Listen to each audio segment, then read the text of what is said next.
అందరికీ నమస్కారం. Welcome to my channel. రాష్ట్ర వ్యాప్తంగా 50 సంవత్సరాల పెన్షన్ కోసం మరియు ఇతర 28 కేటగిరీల పెన్షన్ల కోసం ఎదురు చూస్తున్న వాళ్ళందరికీ కూటమి ప్రభుత్వం ఒక భారీ శుభవార్తనైతే అందజేసిందండి.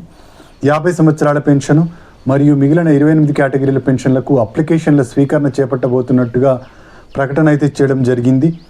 ఈ నెల స్పౌస్ పెన్షన్లను కూడా విడుదల చేస్తున్నట్టు మన మంత్రి కొండపల్లి శ్రీనివాస్ గారు ఒక ప్రకటనలో తెలియజేయడం జరిగింది. దాదాపుగా 7,500 మంది పెన్షన్దారులకు స్పౌస్ పెన్షన్లను అయితే అందించడం జరుగుతోంది. ఇక కొత్త పెన్షన్లకు కూడా అప్లికేషన్ల స్వీకరణ అయితే జరుగుతోంది. పింఛన్ విధానంలో భారీ మార్పులు అయితే తీసుకొచ్చింది కూటమి ప్రభుత్వం. పింఛన్లను భారీగా పెంచిన కూటమి ప్రభుత్వం 3 నెలలకు ఒకసారి పెన్షన్ తీసుకునే అవకాశాన్ని కూడా కల్పించింది.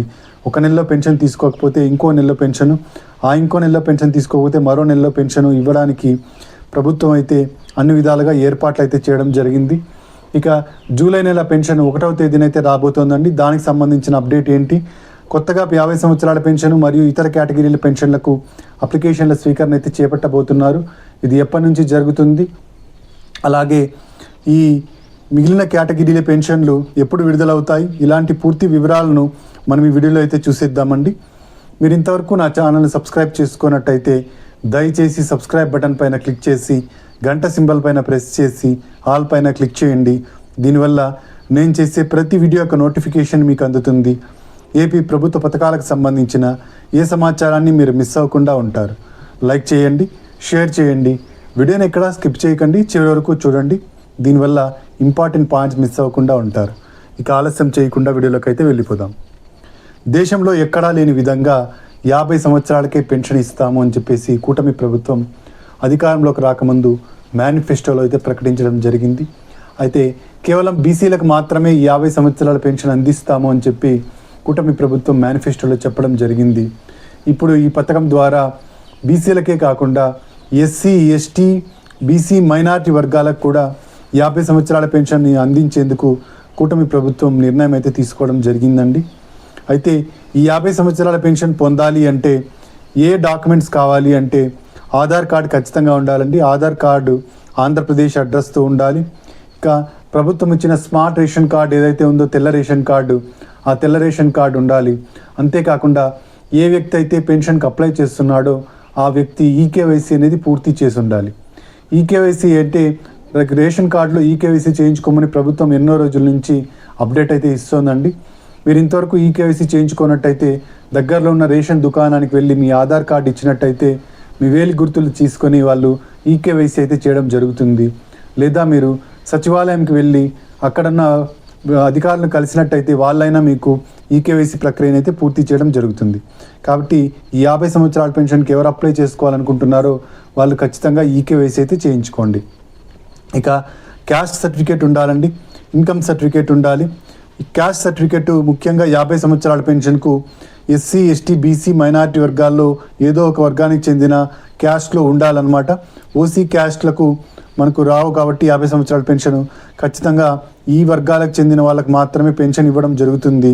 కాబట్టి క్యాస్ట్ మాత్రం ఈ వర్గాల్లో ఉన్న వాళ్ళకే ఉండాలి. ఇక ఇన్కమ్ సర్టిఫికేట్ని అయితే సబ్మిట్ చేయాల్సి ఉంటుందండి.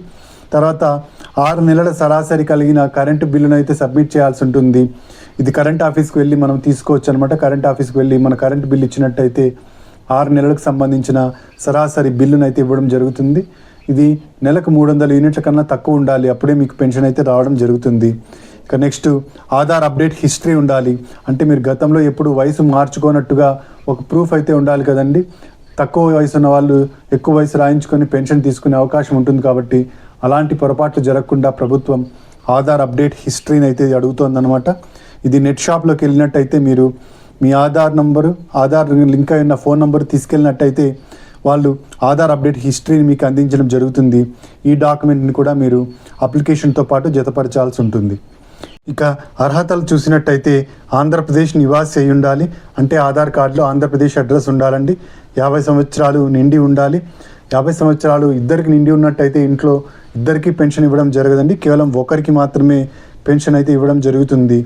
ఇక ఎస్సీ, ఎస్టీ, బీసీ, మైనారిటీ వర్గాలకు చెంది ఉండాలి. ఓసీలకు అవకాశం లేదు. ఆధార్ కార్డు ఉండాలి. అంతేకాకుండా తెల్ల రేషన్ కార్డు కూడా కలిగి ఉండాలి. ఇవి 50 సంవత్సరాలకు సంబంధించిన పూర్తి వివరాలు. ఇక మిగిలిన కేటగిరీలకు సంబంధించి ఇంతకుముందు నేను చెప్పిన డాక్యుమెంట్స్ అన్నింటినీ సబ్మిట్ చేయాల్సి ఉంటుంది. వీటితో పాటుగా వితంతు పెన్షన్లకు సంబంధించి భర్త చనిపోయినట్టుగా భర్త యొక్క డెత్ సర్టిఫికేటు, భర్త యొక్క ఆధార్ కార్డు, అలాగే అప్లై చేస్తున్న వాళ్ళ పెన్షన్కి అప్లై చేస్తున్న వాళ్ళ ఆధార్ కార్డు ఉండాల్సి ఉంటుంది. ఇక చేతి వృత్తుల వారి పెన్షన్కు వారి వృత్తికి సంబంధించిన ఐడెంటిటీ కార్డు, వృత్తికి సంబంధించిన డాక్యుమెంట్స్ను సిద్ధం చేసుకోండి. ఆ డాక్యుమెంట్స్ను మీరు సబ్మిట్ చేయాల్సి ఉంటుంది. ఇక ఎవరైతే ఒంటరి మహిళా పెన్షన్ కోసం ఎదురు చూస్తున్నారో వాళ్ళు భర్తతో విడిపోయినట్టుగా డైవర్స్ సర్టిఫికేట్ని అయితే సబ్మిట్ చేయాల్సి ఉంటుందండి. ఇక పెన్షన్ను ఏదైతే దివ్యాంగ పెన్షన్ ఉందో దివ్యాంగ పెన్షను సదరం సర్టిఫికేట్ను ఉన్న వాళ్ళకు మాత్రమే ఇవ్వడం జరుగుతుంది. సదరం సర్టిఫికేట్లో అంగవైకల్యం 40% కన్నా తక్కువ ఉన్నట్టయితే మీకు పెన్షన్ రావడం జరగదు. 40% కన్నా ఎక్కువ ఉంటే మాత్రమే 6,000 రూపాయల పెన్షన్ అయితే ఇవ్వడం జరుగుతుంది. 40% నుంచి 85% మధ్య ఉన్న వాళ్లకు 6,000 రూపాయల పెన్షన్ ఇస్తారు. 85% నుంచి 100% మధ్య ఉండి మంచానికి పరిమితమై ఉండి లేదా వీల్ చైర్కే పరిమితమై ఉన్న దీర్ఘకాలిక వ్యాధిగ్రస్తులకు 10,000 రూపాయలు మరియు 15,000 రూపాయల పెన్షన్ అయితే ఇవ్వడం జరుగుతుంది. ఇక దాదాపుగా 7,000 పెన్షన్లను అయితే విడుదల చేస్తున్నారండి రాష్ట్ర ప్రభుత్వం, కూటమి వారు. మనకు జూలై నెలలో స్పౌస్ పెన్షన్లను అయితే విడుదల చేయడం జరుగుతోంది. స్పౌస్ పెన్షన్లు వచ్చేసి మనకు భర్త యొక్క పెన్షన్లు వస్తూ భర్త చనిపోయినట్టయితే భర్త యొక్క పెన్షన్ను భార్యకు ట్రాన్స్ఫర్ చేయడం జరుగుతుంది. దీన్నే స్పౌస్ పెన్షన్ అంటారు. వీటిని ప్రతి నెల ప్రభుత్వం అందిస్తోంది. అయితే వీటికి అప్లై చేసుకోవాల్సి ఉంటుందండి. గత నెలలో స్పౌస్ పెన్షన్లకు అప్లై చేసుకున్న వాళ్ళందరికీ ఈ నెల అంటే జూలై నెలలో మనకు పెన్షన్ అయితే ఇవ్వడం జరుగుతుందన్నమాట. స్పౌస్ పెన్షన్లు దాదాపుగా 7,000 మందికి పెన్షన్లు అయితే రావడం జరుగుతుంది. జూలై 1వ తేదీన పెన్షన్ను సచివాలయ ఉద్యోగులు మీ ఇంటికి వచ్చి అందించడం జరుగుతుందండి. ప్రతి నెల అన్ని కేటగిరీలు కలిపి దాదాపుగా 63 లక్షల మందికి పెన్షన్లు అయితే అందిస్తుంది కూటమి ప్రభుత్వం. దేశంలో ఎక్కడ ఇంతమందికి పెన్షన్లు ఇవ్వడం లేదండి. అంతేకాదండి, దేశంలో ఎక్కడ ఇంత పెన్షన్ ఇన్ని రూపాయల పెన్షన్లు మనకి ఇవ్వడం లేదు. కూటమి ప్రభుత్వం మాత్రమే ఈ పెన్షన్లను అయితే అందిస్తోంది. ప్రతిష్టాత్మకంగా చేపట్టిన ఈ పెన్షన్ పథకాన్ని దిగ్విజయంగా సాగిస్తుంది అనమాట. అయితే కొత్త పెన్షన్లకు మాత్రం అప్లికేషన్లు జూలై నెల మొదటి వారంలో అయితే తీసుకోవడం జరుగుతుందన్నమాట. అన్ని డాక్యుమెంట్స్ని సిద్ధంగా ఉంచుకున్నట్టయితే 50 సంవత్సరాల పెన్షన్కు మిగిలిన కేటగిరీల పెన్షన్కు కూడా అప్లై అయితే చేసుకోవచ్చండి. జూలై నెలలో అయితే అప్లై చేసుకోవడానికి ప్రభుత్వం అవకాశం కల్పించనుంది. ఇదండి పెన్షన్లకు సంబంధించిన తాజా సమాచారం. మీరు ఇంతవరకు నా ఛానల్ని సబ్స్క్రైబ్ చేసుకున్నట్టయితే దయచేసి సబ్స్క్రైబ్ బటన్ పైన క్లిక్ చేసి గంట సింబల్ పైన ప్రెస్ చేసి ఆల్ పైన క్లిక్ చేయండి. దీనివల్ల నేను చేసే ప్రతి వీడియో యొక్క నోటిఫికేషన్ మీకు అందుతుంది. ఏపీ ప్రభుత్వ పథకాలకు సంబంధించిన ఏ సమాచారాన్ని మీరు మిస్ అవ్వకుండా ఉంటారు. లైక్ చేయండి, షేర్ చేయండి, కింద హైప్ బటన్ ఉంటుంది, హైప్ పాయింట్స్ ఇవ్వడం మర్చిపోకండి. Thank you for watching.